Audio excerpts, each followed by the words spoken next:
Hello, everyone. Today I'm really excited to share a wonderful composition that I recently finished learning from my guru. And this is not an ordinary composition, but one of the Saptaratnas composed by Sri Udkad Venkatakavi. Saptaratnas literally means seven gems. And we all know Venkatakavi was a great poet and a staunch devotee of Lord Krishna and was believed to have lived before the trinities of Carnatic music. As we all know, Saint Tyagaraja Swami, Muthuswami Dikshitar, and Shama Shastri, he lived much before the trinities existed. Many of us know him as a great poet, but not many people actually know him for his musicianship. He was an excellent musician as well and a composer. Some of his less known compositions are evident of his mastery over rhythm and his depth of knowledge in the raga and the way he has explored the raga. It's very unique. You may have also heard his popular compositions like Aleipaide, Taye Yashoda, Ennattavam Seidane. These have been popularized through Tamil movies, perhaps. But Venkatakavi has composed thousands of beautiful compositions, not just these few known songs that we often hear in movies and such. And Saptaratnas are one such beautiful sets of compositions. And the other beauty of this particular Saptaratna is that he praises Krishna's music.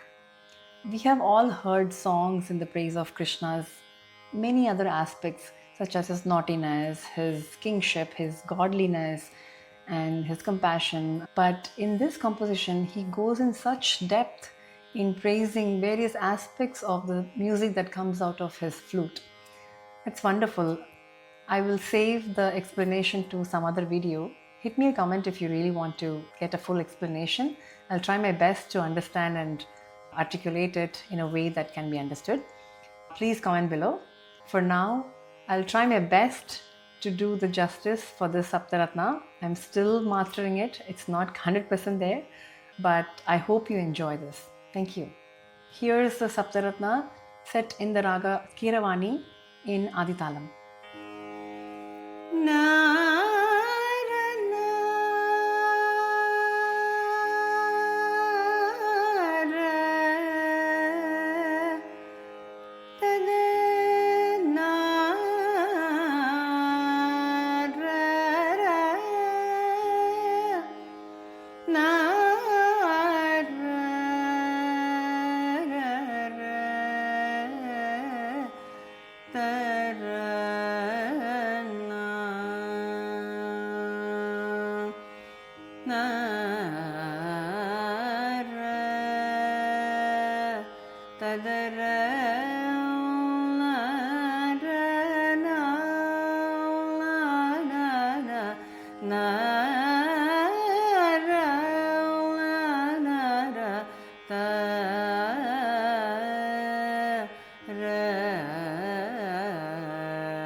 बालसरस मुरली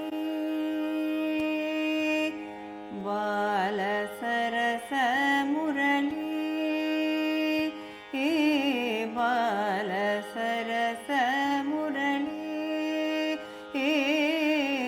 बालसरस मुरली सुधारस भाव मधुर लहरी विहार गोपाल सरस मुरली सुधारस भाव मधुर लहरी विहार गोपाल सरस मुरली सुधारस भाव मधुर लहरी विहार गोपाल सरस मुरली सुधारस भाव मधुर लहरी विहार गोपाल सरस मुरली सुधारस भाव मधुर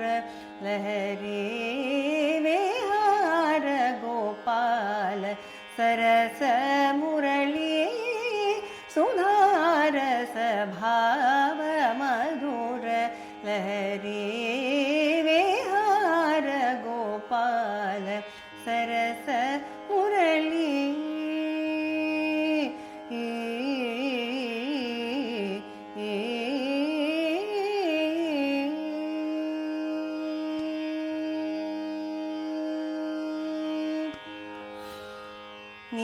नीलनलिन रुचिरादललोचन नीलनलिन रुचिरादललोचन नीलनलिन रुचिरादललोचन नीलनलिन रुचिरादललोचन निगमसार मृदुवचन जितमदन नीलनलिन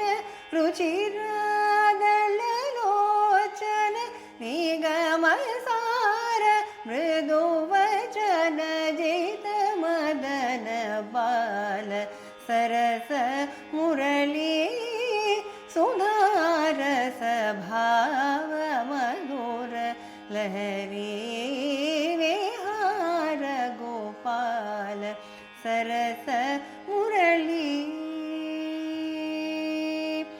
गा मपद पमगरि सरे पमगरि स मगरि सरे गरि सरे गरि गमा पप पम गम गरि सबाल सरस मुरली कोलाहल नटन पदाम्बुजधर किङ्किणिरवता नगन गन जाल व्रजलो लमधुकाल कनक दुकूल बाल सरस मुरली पप मम गरि गम प गम गरि सरि गम गरि स निध पद नि सरि गबाल सरस मुरली निरवधि रम्य स्मेर मुखाम्बुज कुसुमित कल्हारधललोचन बाल सरस मुरली मा पद प गम प गरि सनि सरि गम गरि सरि गम पद प नि सरि सनि धनि धनि धरि सनि ध पद प गरि सबाल सरस मुरली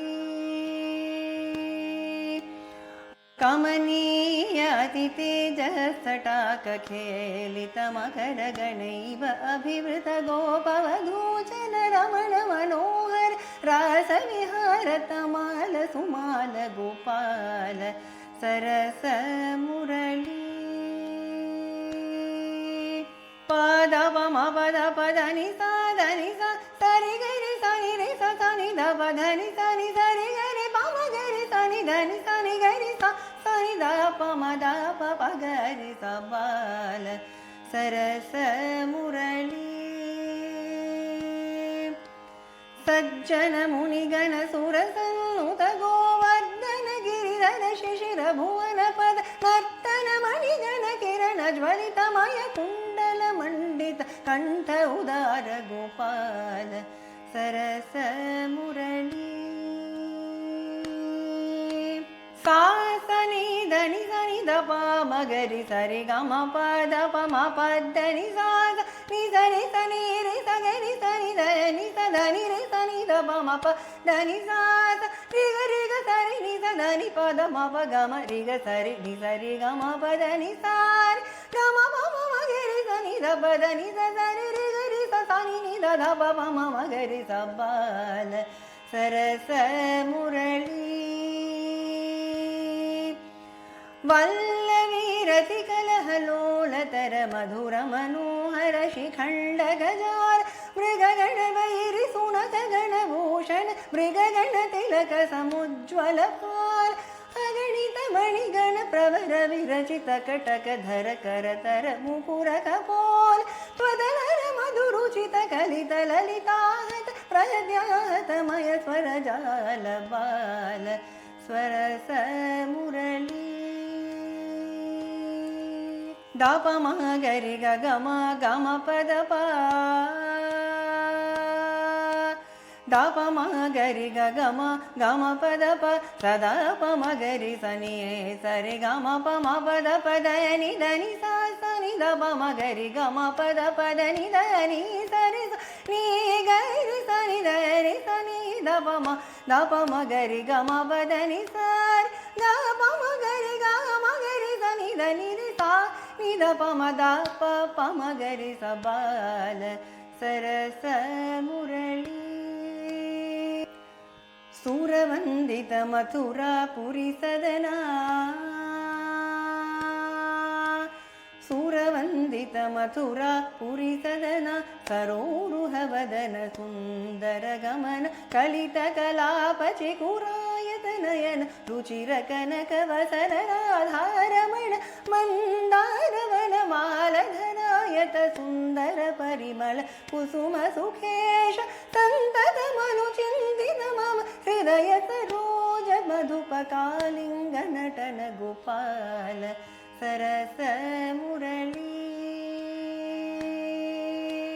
हे दया कर सागर रूप हे दया कर सागर रूप हिम कर वेक्षण हृत संतापा हे दया कर सागर रूप हिम कर वेक्षण हृत संतापा माधव कोटि दिनकर शोभा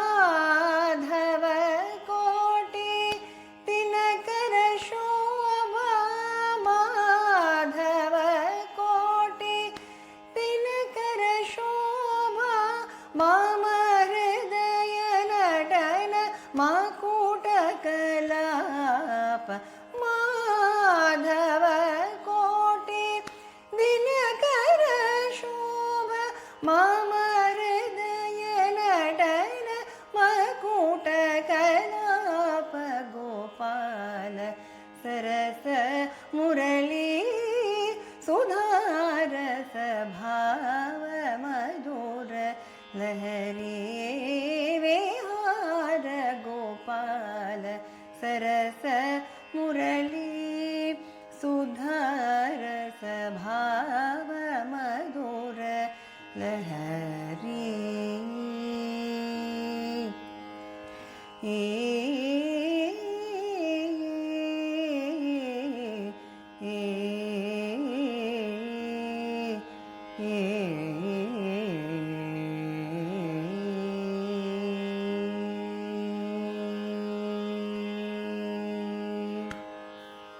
Thank you so much for sticking around till the end.